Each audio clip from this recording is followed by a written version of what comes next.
আজকের সভার স্নেহময়ী জননীগণ, সুধীবৃন্দ, প্রাণপ্রিয় কিশোর কিশোরীবৃন্দ,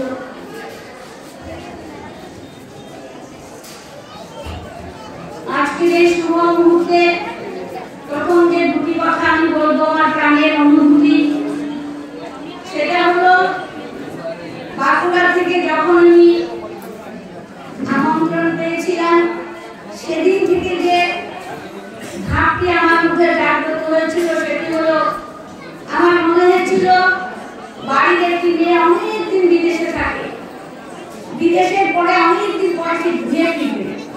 আমার ঠিক তেমনি মনে হচ্ছিল যে আমি বহুদিন ধরে নিজ গৃহে যাইনি, অনেকদিন পরে আমি স্বজনকে দেখব। তাই বাঁকুড়াবাসী সকলে আমার স্বজন, আমার অতি আপনজন। আর এটি আমার অভিযোগ, আপনারা আমায় প্রধান অতিথি বলছেন। অতিথি শব্দটি আমার বেশি প্রিয় নয়, কেননা যেদিন থেকে আমি অখণ্ড সংগঠন আমার পরিবার হয়ে গ্রহণ করেছি সেদিন থেকে প্রতিটি অখণ্ড পরিবার আমারই পরিবার। আমি ক্ষুদ্র পরিবারের মধ্যে নিজেকে আবদ্ধ করিনি, বৃহত্তর অখণ্ড সমাজের প্রতি ঘরে একটি ছোট্ট মেয়ে হয়ে আমি থাকতে চাই। দ্বিতীয় একটি সংশোধনী বলতে চাই, আমার পরিবারে আমার বছর ভাই বলেছেন যে শিক্ষণ মহাবিদ্যালয় আমি অধ্যক্ষা। আমার প্রতিষ্ঠানটির নাম ছিল জেলা শিক্ষা ও প্রশিক্ষণ প্রতিষ্ঠান, district institute of education and training. সেই সেন্টারে আমি প্রিন্সিপাল ছিলাম, সেখান থেকে আমি অবসর নিয়েছি। এই দুটো কথা বলে বলছি কথা। আমি ভাষণ দিব না আপনাদের সামনে, কম বেশি ভাষণ সবাই দিতে পারে, সবাই আমরা কথা জানি। আমি প্রাণের কিছু অনুভূতি, কিছু আবেদন, নিবেদন আপনাদের কাছে রাখতে আসছি। অতি আপনজন মনে করে বিশ্ববাসীকে একই প্রেমে সূত্রে মাতৃ দিয়ে বাবা যে কথাগুলি বলেছেন, তারই দু চারটা কথা আপনাদের সাথে পরিবেশন করতে চাই। আমাদের পরমারাধ্য গুরুদেব আমাদের কাছে তুলে ধরলেন চরিত্র গঠন আন্দোলন। আন্দোলন তখনই শুরু হয় যখন কোনো এক অভাব দেখা যায়, চূড়ান্ত অবক্ষয় নেমে আসে যখন, তখনই আন্দোলনের শুরু হয়। আমরা অনেক আন্দোলন দেখেছি রাজনৈতিক জগতে, কিন্তু ধর্ম জগতে এসে চরিত্র গঠন আন্দোলন নামক শব্দটি আমার মনে হয় স্বামী স্বরূপানন্দ পরমহংসদেবের প্রথম এটা প্রচার। ভগবান সাকার কি নিরাকার, সগুণ কি নির্গুণ, চতুর্ভুজ কি দশভুজ, সে কথা না বলে তিনি বলেন চরিত্র গঠন আন্দোলনের কথা। কেননা একটি মানুষের যদি চরিত্র ঠিক থাকে তাহলে সে যে ক্ষেত্রে পদার্পণ করবে সেই ক্ষেত্রে সে বিজয়ী হয়ে ফিরে আসতে পারবে। মানবত্বের চরম দুর্নীতি দেখেই তিনি এই চরিত্র গঠন আন্দোলনকে বেছে নিয়েছিলেন। চরিত্র কাকে বলে, চরিত্র গঠন কিভাবে করতে হয়, তার বিভিন্ন গ্রন্থে তিনি সুন্দর করে সেগুলি বলেছেন। তিনি বলেছেন কতগুলি সদ্গুণের সমন্বয় হলো চরিত্র। যে সদ্গুণগুলি তোমার মধ্যে থাকলে লোকে বলতে বাধ্য হবে তুমি মানুষের মতো মানুষ, তুমি অমানুষ নও, তুমি জন্তু জানোয়ার নও, সেই জিনিসগুলোর একত্র সমাবেশের নাম চরিত্র। সেই জিনিসগুলো কি, সেই জিনিস তাকে সংখ্যা দিয়ে বর্ণনা করা যাবে না, গাণিতিক ভাষা দিয়ে তার সমাপ্তি ঘোষণা করা যাবে না। মানব জীবনে অফুরন্ত গুণের আমরা সমৃদ্ধ হতে পারি। যে গুণগুলো থাকলে মানব থেকে আমরা মহামানব, মহামানব থেকে আমরা দেবমানব হতে পারি।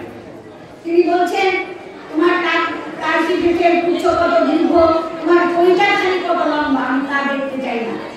তুমি কতখানি মানুষ সেটা আমি জানতে চাই। আর সেই মানুষের সন্ধান আমি যেখানে পাবো তারাই আমার আপনজন, তারাই আমার পূজ্য। সে হিন্দু হোক কি মুসলমান হোক, খ্রিস্টান হোক বা বৌদ্ধ হোক।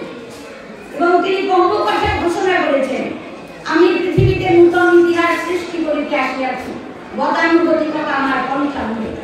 যে ধারা ধরে সমাজ চলছে আমি সেই ধারায় চলতে চাই না, অভিনব ধারা আমি তোমাদের এনে দিতে চাই। একই জীবনে তোমরা যাতে সেই দেবত্ব লাভ করতে পারো, সেই ব্রহ্মের দর্শন ঘটাতে পারো।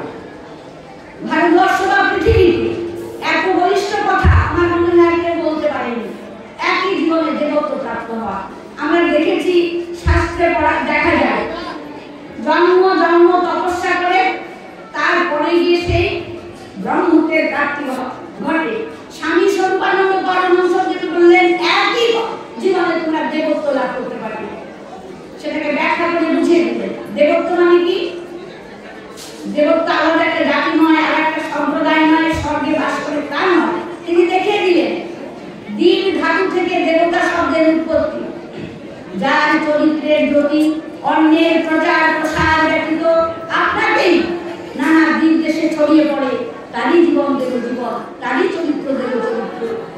কেউ প্রচার করতে হবে না। বাবা বলছেন হাজারটি লোকের মধ্যে চরিত্রবান যুবক যুবতী, চরিত্রবান লোক যখন বসে থাকবে তাকে বেছে বেছে বের করা যাবে। চরিত্রের জ্যোতি এমন মহান জ্যোতি। Face is the image of the mind. তো মুখমণ্ডলে তোমার যাবতীয় ভাবধারা ফুটে উঠছে। তো বাবা চেয়েছিলেন সবাইকে নিয়ে জেগে উঠতে। দেখুন এমন গুরু, এমন কথা, এমন দর্শন কোন শাস্ত্রে আছে কিনা আমার জানা নেই। আর একটি বড় কথা, বেদ বেদান্ত সংহিতা পুরাণ ঋক সাম যজুর অথর্ব সমস্ত বেদ অধ্যয়ন করে, সমস্ত ধর্মগ্রন্থ অধ্যয়ন করে অতি সরল সহজ ভাষায় অতি সহজ করে পরিবেশন করে গেছেন জীবন বেদ। আমার পূর্ববর্তী বক্তা বলে দিয়েছেন যে বাঁকুড়া দুঃখ সুখ ভূমি। বাবা তো চেয়েছেন অতি অধম আমাকে লাগি পরাম যাহার কাজে অমর প্রীতির প্রশ্নমালায় সেই তো আমার এভাবে। তিনি সবাইকে নিয়ে জেগে উঠেছেন। তার বড় কথা শুনুন, 9 বছর বয়সে একই দিনে সবাই স্বপ্ন দেখেছিলেন। বাবার ছোটবেলার নাম ছিল বল্টু, যে বল্টু মানুষ নয় ঠাকুর। একই দিনে সমস্ত সহপাঠীরা স্বপ্ন দেখেছেন, রাস্তায় দাঁড়িয়ে সবাই ঢোলা করছে বল্টু আমাদের ঠাকুর। ঠিক সেই সময় শিক্ষক বসে এসেছেন, কি হচ্ছে তোমাদের স্যার আমরা সবাই মিলে একটি স্বপ্ন দেখেছি। এই স্বপ্ন যে আমাদের সঙ্গে বল্টু বলে মানুষ নয় ঠাকুর। সে কথা শুনে সেই বালক বল্টু সেদিন বলেছিলেন, কি বলছো তোমরা, তোমরাও যা আমিও যা। এই যে স্বীকারোক্তি, এই স্বীকারোক্তি বাবার নিজস্ব মুখে আমি শুনেছি 1967-তে 1967 যখন অল ইন্ডিয়া কনফারেন্স হয় ওটাই শহরে অল ইন্ডিয়া কনফারেন্সে যখন নাকি সংগঠন পাঠ করে শোনানো হয়, সেই সংগঠন পাঠের পরে তিনি বলেছিলেন আমার 9 বছর বয়সে আমি বলেছিলাম আমার সহপাঠীরা স্বপ্ন দেখে যে তোমরাও যা আমিও তা। আজও তাই বলছি, তোমরাও যা আমিও তা।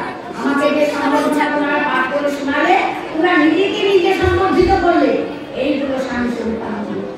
কেউ তার পদ নয়, কেউ তার ভুলের নয়, সকলকে নিয়ে তিনি একসাথে জেগে উঠতে চেয়েছেন। তার সে আরেকটি প্রমাণ দেখুন, আমাদের সমবেত উপাসনা যারা অখণ্ড, যারা অনখণ্ড, যারা হিন্দু ধর্মের বাইরে খ্রিস্টান, মুসলমান, শিখ, ইহুদি সবাইকে নিয়ে তিনি একই মিলন মঞ্চে বলতে বলে সমস্ত দেবদেবীকে বাদ দিয়ে ওঙ্কারকে তিনি প্রতিষ্ঠা করলেন।